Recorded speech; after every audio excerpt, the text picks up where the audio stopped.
Hola, ¿cómo están? Bienvenidos a una nueva edición de este especial constituyente de Agricultura, el programa donde buscamos dilucidar qué está pasando con la Convención Constitucional, analizar algunas de las normas que se están tramitando en la Convención Constitucional y por supuesto también entender toda la discusión que está en torno a este proceso histórico que estamos viviendo en nuestro país. Y para eso, hoy día queremos conversar con Jaime Phillips, que es académico y profesor de Derecho Administrativo de la Universidad Finisterra, también abogado de la Universidad Católica y doctor en Derecho de la Universidad de los Andes. Bienvenido, Jaime, muchas gracias por acompañarnos en este especial constituyente. Muchas gracias, José Francisco, por la invitación y bueno, estaré feliz de aportarle aquí todo lo que se pueda sobre el proceso constituyente. Bueno, una cuestión que está pasando en los próximos días es que se termina de discutir el fondo de las materias de la Convención Constitucional. Y una duda que surge, sobre todo en algunas materias más bien particulares e incluso bastante importantes, es la duda que cómo se va a implementar esta transición entre el paso de la institucionalidad vigente a esta institucionalidad que se está construyendo si es que gana la prueba en el plebiscito del 4 de septiembre. Es decir, ¿cómo funciona esa transición en general de pasar de lo que existe a una cuestión completamente nueva?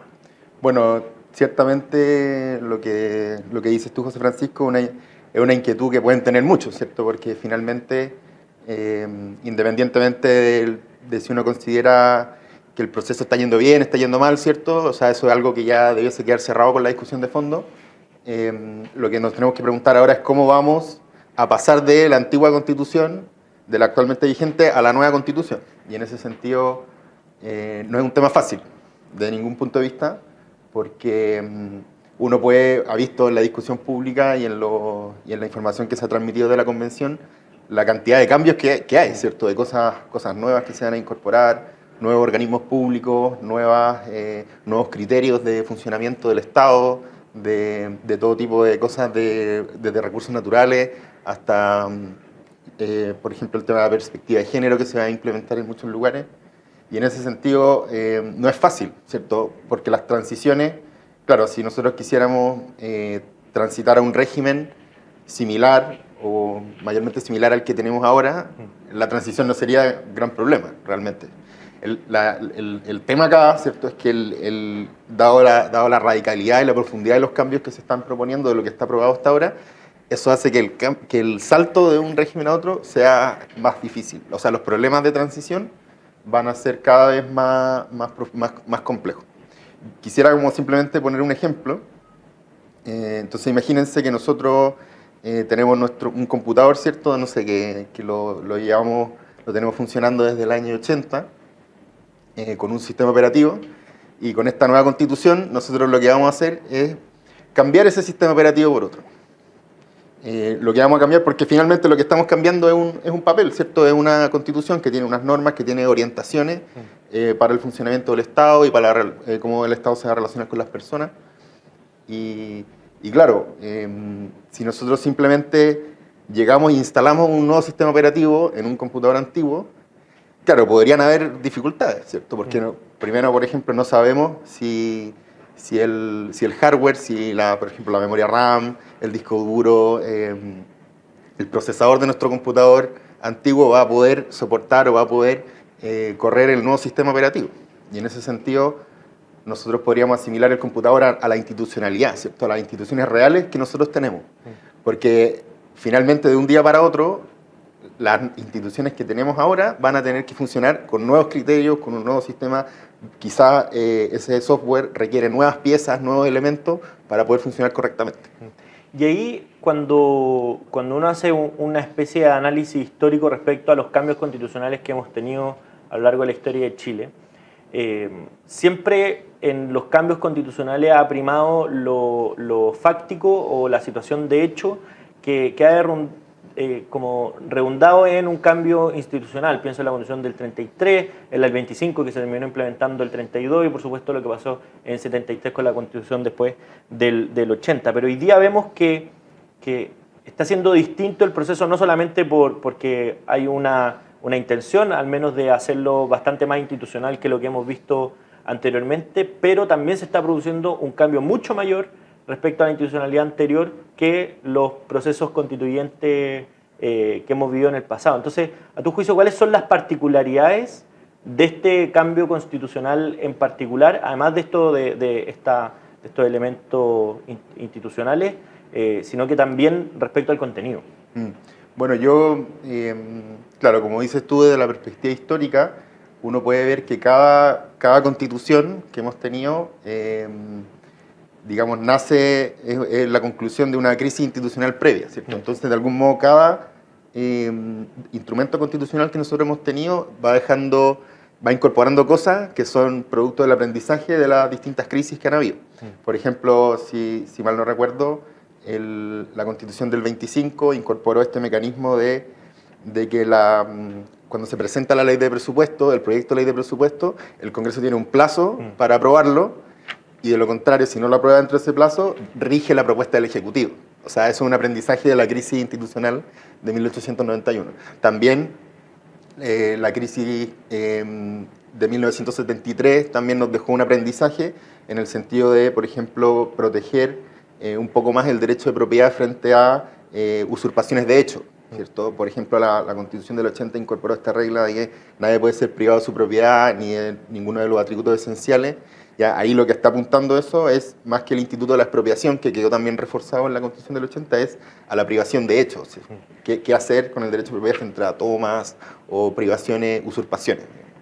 Y en ese sentido, la crisis institucional que tuvimos ahora, que quizás fue menos compleja que otras que han habido en el pasado, pero de todos modos fue una crisis, creo yo, también nos está dejando cosas propias de esa crisis, ¿cierto? Y lo que yo veo en la Constitución actual, que se está implementando, es toda esta corriente cultural de la política de la identidad, ¿cierto?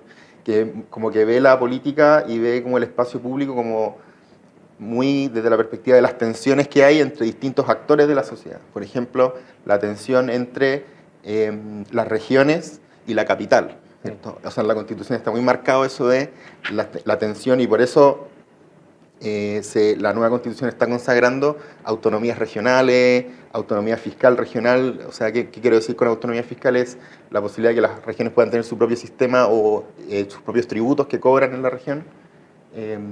Otra tensión entre pueblos originarios y los mestizos, ¿cierto? También la Constitución de algún modo está recogiendo estas ideas y está concretando todo eso en instituciones muy novedosas, en cosas que para que se implementen de modo correcto, finalmente es necesario también un periodo de transición adecuado que permita a la institucionalidad real, a las instituciones vigentes, a las personas que trabajan en el Estado o que se relacionan con el Estado, entender esta forma de ver las cosas.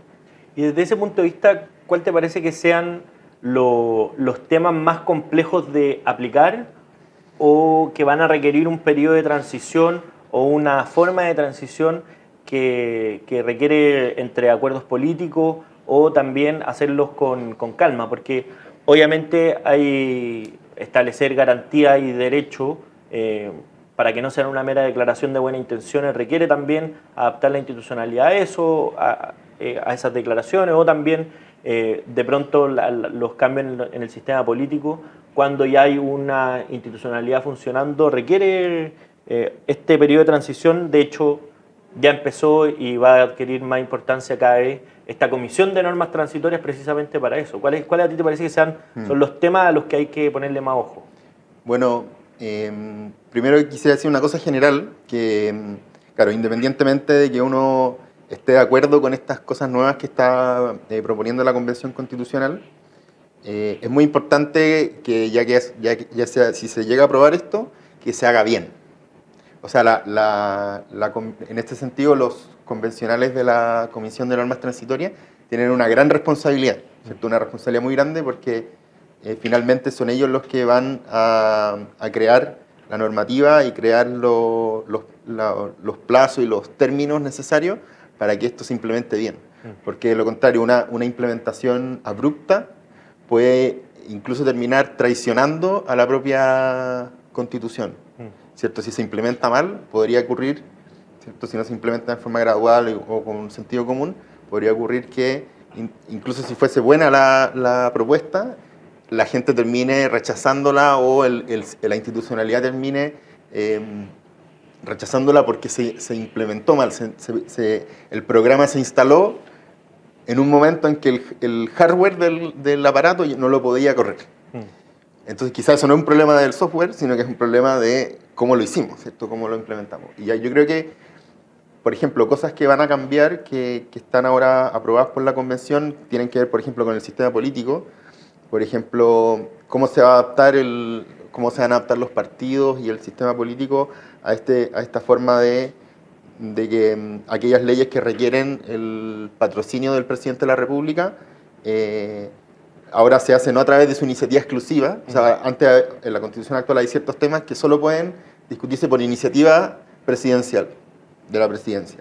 En cambio ahora, en la nueva Constitución, lo que se está proponiendo es que ciertos proyectos puedan iniciar como moción parlamentaria, y que el presidente los pueda como bendecir con su patrocinio. Eso es un cambio importante, porque claro, en el sistema anterior, el centro de gravedad, incluso en la discusión legislativa, lo tenía la presidencia de la República, y en cambio ahora va a estar ese cambio. Otras cosas que también están, que requieren una transición, son todos aquellos cambios que se refieren a la actividad económica de los particulares. Por ejemplo, la Constitución contempla esta regla de restitución de tierras indígenas, ¿ya? Que, bueno, más allá de si uno obviamente está de acuerdo o no, porque ahora no estamos conversando de eso, sino que estamos conversando cómo implementar, ¿cierto? Cómo crear una transición que haga que resulte el proceso constituyente. Claro, uno podría, esa regla, cómo uno tendría que pensar cómo va a impactar en las personas que tienen derechos de propiedad sobre esos lugares. Y si eso va a afectar, por ejemplo, alguna actividad económica, si va a afectar a algún inversionista extranjero, porque eso le podría acarrear responsabilidad ante los organismos de arbitraje internacional de inversión al Estado de Chile, y podría terminar, ¿cierto?, desangrándose financieramente el Estado producto de una implementación abrupta de una regla como esa. Otro caso, por ejemplo, sería las normas que regulan los títulos habilitantes sobre bienes comunes, ¿cierto? Sobre el uso, por ejemplo, de playas, de lugares de alta montaña, bienes nacionales de uso público. Bueno, yo me pregunto, bueno, ¿cómo va a afectar esa regla de inapropiabilidad de ciertos bienes a las actividades que están actualmente en desarrollo? O sea, esa es una inquietud que seguramente la tienen muchas personas y que, claro, lo mismo, una implementación abrupta, sin una transición bien pensada, podría terminar siendo un despropósito para que la instalación de este nuevo software resulte de forma adecuada, de forma sana, finalmente. Y hay una cuestión que se ha comentado, son los cambios en el sistema político, sobre todo lo que pasa, por ejemplo, con el Senado, que desaparece en este proyecto de nueva Constitución, porque una de las limitaciones que tiene la reforma constitucional que dio inicio a este proceso es que la Convención Constitucional no puede alterar la duración de los cargos electos popularmente, y después viene como la salvedad, dice, excepto cuando se modifica sustancialmente la institución o cuando la institución desaparece, que sería el caso que está ocurriendo con el Senado, y algunos podrían argumentar también que con la Presidencia de la República y con la Cámara de Diputados se están modificando sustancialmente. Desde ese punto de vista, ¿qué es lo que se va a tener en consideración para esta discusión respecto al cambio de institución? Es decir, por ejemplo, en la última elección hay senadores, los diputados van a durar 4 años, los senadores hay algunos que les quedan 4 años de periodo, pero hay otros que le quedan 8 años de periodo. Es decir, ¿cómo se puede dar esa transición? Y si, por ejemplo, ¿dónde va a estar la discusión en torno a si se considera un cambio sustancial, por ejemplo, que mencionaste de las atribuciones del presidente de la República, o las atribuciones que vayan a tener los diputados también? ¿Tú crees que por las razones políticas se va a hacer énfasis solamente en el Senado o va a tener impacto también en el resto de las instituciones? Bueno, yo creo que aquí en este punto es importante distinguir, bueno, qué es lo jurídicamente admisible, o sea, pensando como de cara a las reglas del proceso constituyente, etcétera, como las reglas con las cuales se dio inicio a esto, y qué sería como lo conveniente, ¿cierto? Ya, del punto de vista jurídico, estrictamente técnico, claro, efectivamente, en los casos que tú mencionas, cuando se modifica sustancialmente una institución o cuando se suprime y se reemplaza por una nueva, las reglas en sentido estricto permiten la implementación inmediata del nuevo órgano o lo que sea que se está implementando.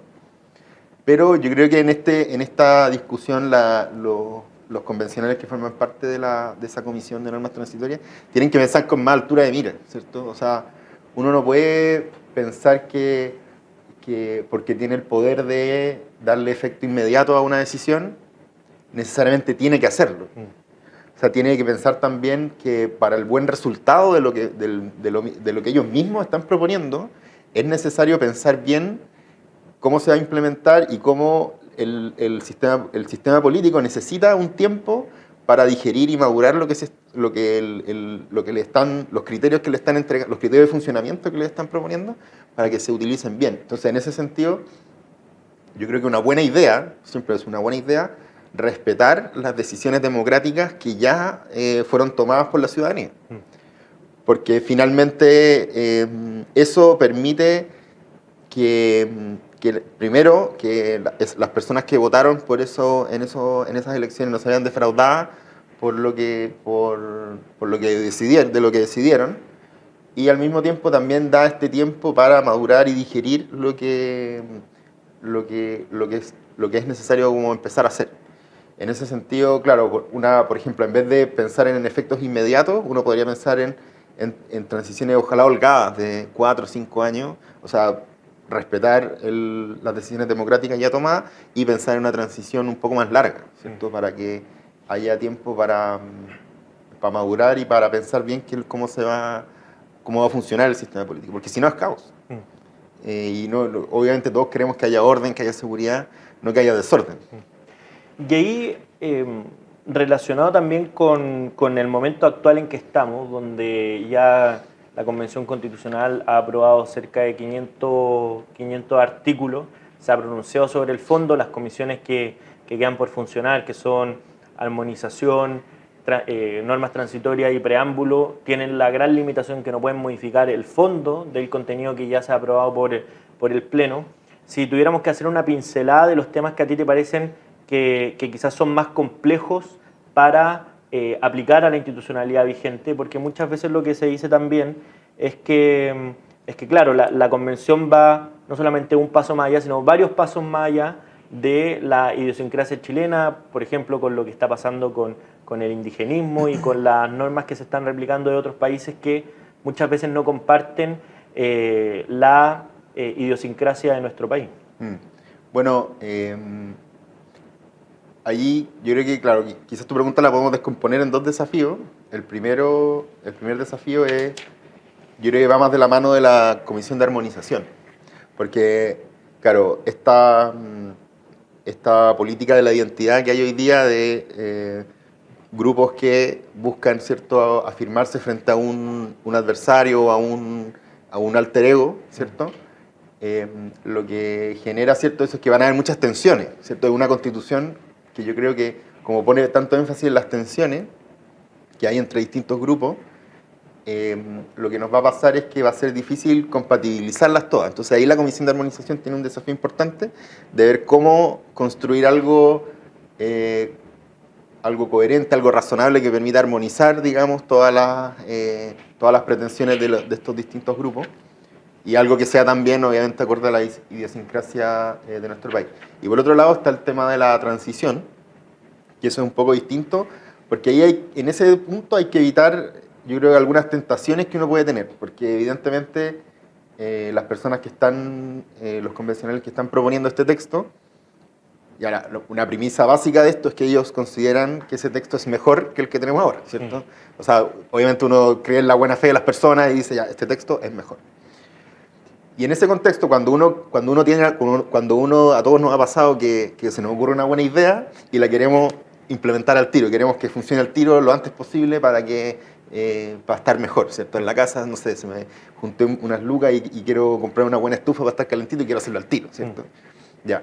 Bueno, en el derecho nos puede pasar, podemos tener esa cosa que es muy humana, esa tentación de que incluso la nueva constitución no funcione al tiro, sino que incluso funcione retroactivamente. ¿Qué quiero decir? Por ejemplo, en el tema de las tierras indígenas, la Constitución, lo que el texto aprobado, ¿cierto?, dice que se reconoce el derecho, ¿cierto?, de los pueblos originarios sobre esas tierras que conformaban sus lugares sagrados, sus lugares donde habitaban, etc. Entonces, cuando uno habla de un reconocimiento, uno podría preguntarse, bueno, ¿esto es retroactivo? ¿Esto va a tener vigencia, ese derecho que se está reconociendo va a tener vigencia incluso en el pasado?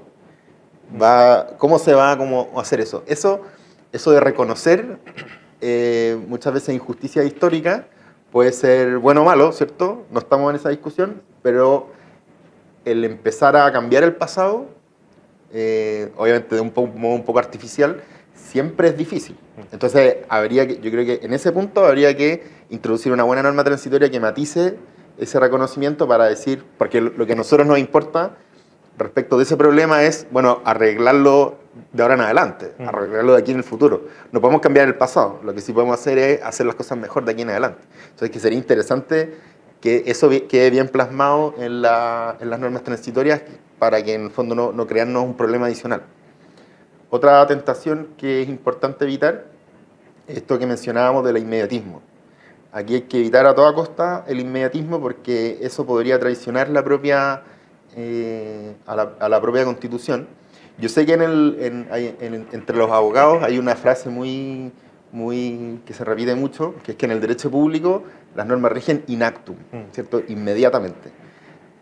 Y ese criterio pueden regir in actum, pero no necesariamente el legislador o el constituyente tiene que hacerla regir in actum. En este caso, claramente, lo razonable es que, dado los cambios que están haciendo, que se dé un tiempo. Porque, por ejemplo, en materia de concesiones, autorizaciones administrativas, claro, lo que no sería conveniente, lo que no queremos, es que la Constitución sea una guillotina. Que todo lo que viene de atrás le vamos a hacer un guillotinazo y lo vamos a dejar atrás y vamos a empezar con algo nuevo, ¿cierto? Ese efecto guillotina puede ser bueno en algunos casos, pero en otros casos, cuando los cambios son complejos y radicales, yo creo que no es conveniente.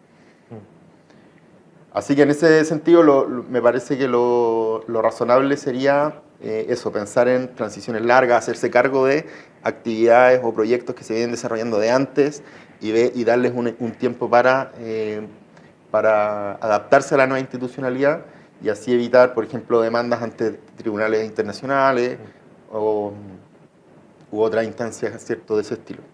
Y por último, la tercera tentación que creo que sería bueno evitar es la tentación de querer revivir la discusión a propósito de las normas transitorias.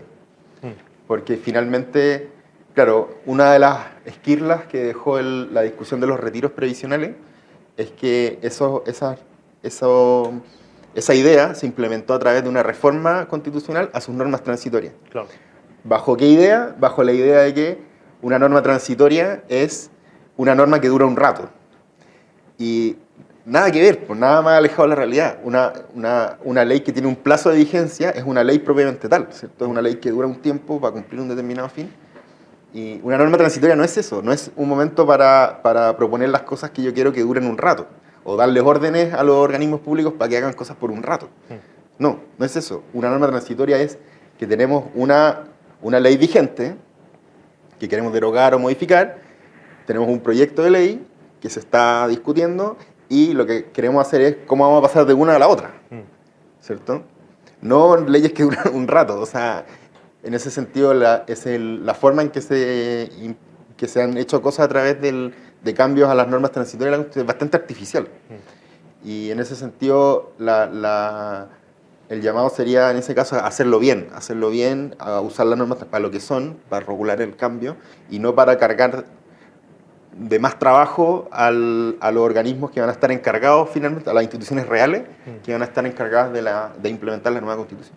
Y cuando se producen estos cambios institucionales tan abruptos, ¿cuál es el riesgo de que finalmente no todos se terminen implementando o la Constitución final se transforme o en una declaración de buenas intenciones o simplemente fijar artificialmente alguna institución que nunca se va a concretar? Pienso, por ejemplo, hay varios ejemplos históricos en Chile, no sé, el nombramiento o la apelación que hace la Constitución actualmente vigente a los tribunales contenciosos administrativos, cuando quizás lo más importante era la función. ¿Hay un riesgo de que pase eso, por ejemplo, en esta transición institucional? Bueno, siempre está el riesgo de que las cosas se hagan mal o no se hagan. Los tribunales contenciosos administrativos son un buen ejemplo, que eso era algo que consideraba la Constitución del año 25, que mandataba al legislador a crear estos tribunales contenciosos administrativos. Y claro, eso se incorporó en una primera versión de la Constitución vigente actual y luego se derogó. O sea, esa idea se expulsó, pero claro, finalmente, mientras más radical y profundo un cambio, más difícil va a ser la transición. Entonces, en ese sentido, es sorprendente la cantidad de instituciones o de organizaciones que crea la nueva Constitución. Y de ese modo, claro, si las normas transitorias, las propuestas de normas transitorias que yo he visto hasta ahora, tienen plazos relativamente breves para crear organizaciones, de 1 o 2 años, 4 años en algunos casos, o sea, no, todavía no es mucho tiempo, y yo me quisiera como hacer reflexionar para que piensen un poco cuánto demora, por ejemplo, un emprendimiento en surgir, en florecer. 1 o 2 años no es poco, es poco tiempo. Yo conozco algunos emprendedores y normalmente es muy difícil echar a andar. O sea, imagínense una institución del Estado que no solamente tiene que emprender y quizás no tiene que encontrar sus recursos porque se los va a asignar la ley de presupuesto, pero tiene que aprender a usarlos bien, a cumplir su función, a encontrar a la gente adecuada para funcionar bien. Un buen ejemplo, yo creo que de transición buena que se hizo en Chile fue el de la reforma procesal penal. Que se entró a regir el año 2003 y se hizo un diseño que permitía ir de a poco creando las nuevas instituciones, buscando al personal idóneo, a las personas que van a sacarlas adelante, que proyectó en el tiempo la entrada en vigencia gradual. O sea, fue un buen trabajo, ese fue un muy buen trabajo y también, independiente de uno que esté de acuerdo o no con la forma en que se reguló, lo que sí yo creo que estamos todos claros es que fue una buena transición. Las gestiones pendientes bajo el sistema anterior siguieron su curso natural, los casos nuevos llegaron al sistema nuevo y así fue muy suave, muy bien hecho. Entonces, claro, el peligro de no hacer bien esto puede terminar haciendo que quede mal hecho, de que se haga a medias, de que no se haga, que ese sería ya el peor de los casos. Y claro, por eso el desafío es bien alto, porque como los cambios son grandes, claro, va a haber que implementarlo, va a haber que ser lo más cautos posible en la implementación. Bueno, sin duda ese es un tema que hay que ponerle atención porque ahora que está terminando la discusión del fondo hay que ver cómo se va a pretender y cuál va a ser la propuesta también que hagan los convencionales constituyentes de cómo esto se va a implementar. Jaime Phillips, académico, profesor de Derecho Administrativo de la Universidad Finisterra, muchas gracias por habernos acompañado en esta edición del Especial Constituyente de Agricultura. Muchas gracias, José Francisco, y quedaré disponible si quieren para alguna oportunidad. Muchísimas gracias y a usted muchísimas gracias por la sintonía. Nos encontramos en un próximo Especial Constituyente. Que estén muy bien. Chao.